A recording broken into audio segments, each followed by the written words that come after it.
This year for Father's Day, my wife and kids gave me a Fela box set. I'm so excited. This is box set number 3 of 6 box sets, vinyl box sets of the complete Fela. Volume 3 was compiled and curated by Brian Eno, and I'm such a big Brian Eno fan. This was a special one for me. I've been kind of avoiding getting Fela on vinyl because I've had this box set for over 20 years. It's the complete works of Fela, 27 CDs in here. Each one has 2 of his albums. So I just thought, man, I don't have the space or the energy to be so redundant, but it is cool getting Fela on vinyl, especially the Brian Eno box. Fela was a Nigerian musician and activist, if you didn't know, and considered by many to be the originator of Afrobeat, a blend of traditional African drumming and Western jazz and funk. He recorded over 50 albums, and Knitting Factory Records has put these box sets out that covers most of it. I think there's a few that aren't on any. This is the 3rd one, curated by Brian Eno. The first one was curated by Questlove from The Roots. The second, Ginger Baker, the famous rock drummer who was in Cream and who also recorded a few albums with Fela, including a live album. It's really worth getting. The 4th box set was curated by Erykah Badu.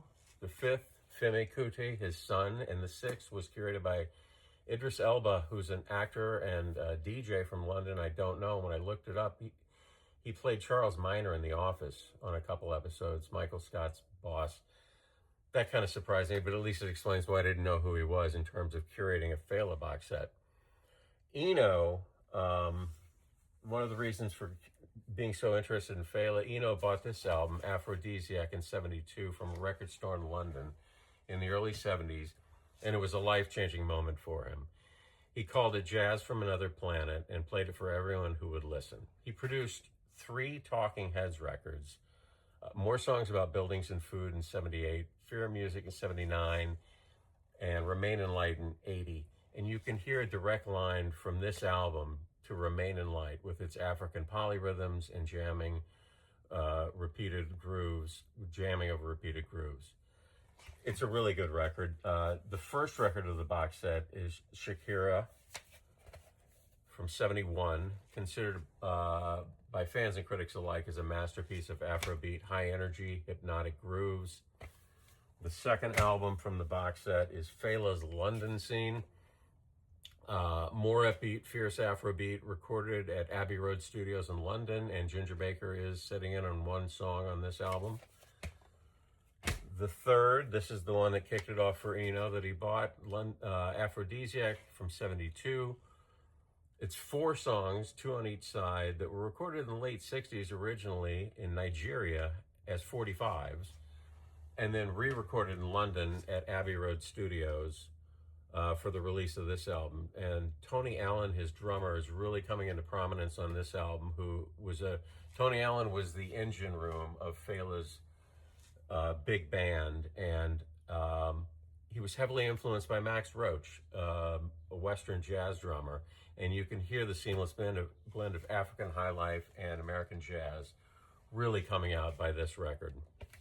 The next album, Gentleman, from '73. It's been called his best record. The arrangements are more adventurous. His longtime saxophone player left the band, so he decided, I'll be the saxophone player, despite already being the band leader, the lead singer, and the organ player. This album was kind of a launching point for his prolific period.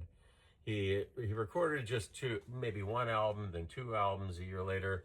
In 1975, he recorded 4 albums. In 1976, he recorded 6 albums. And in 1977, he recorded 7 albums. And this was kind of the kickoff of that very prolific period. The next up in this box set is Zombie. This is probably the most well-known album. It's another album that's been called a masterpiece. The title track mocks the Nigerian military for mindlessly following orders. As a result of his criticism of the government, his compound was raided, he was jailed, his mother was thrown out of a 2nd-floor window and died. It's incredibly fun and danceable music with a really dark message. And probably, like I said, his probably most commonly known record. Next up is Upside Down.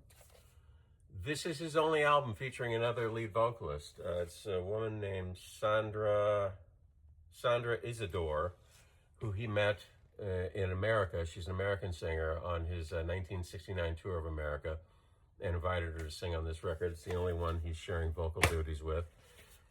And then finally, the last album of this box set is ITT, International Thief from 1980. Again, the word masterpiece is tossed around a lot when you read reviews of his records, especially from this period. Side 1 is mostly instrumental.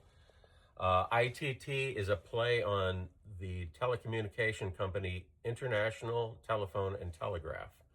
He attacks the president of Nigeria and the chairman of ITT for oppression, inflation, and corruption. Fela would be continually beaten and jailed throughout the rest of his life. It's a wonderful box set, and I guess I'm going to have to get more. Maybe I'll look at the Ginger Baker one next, or the Quest level. That's it.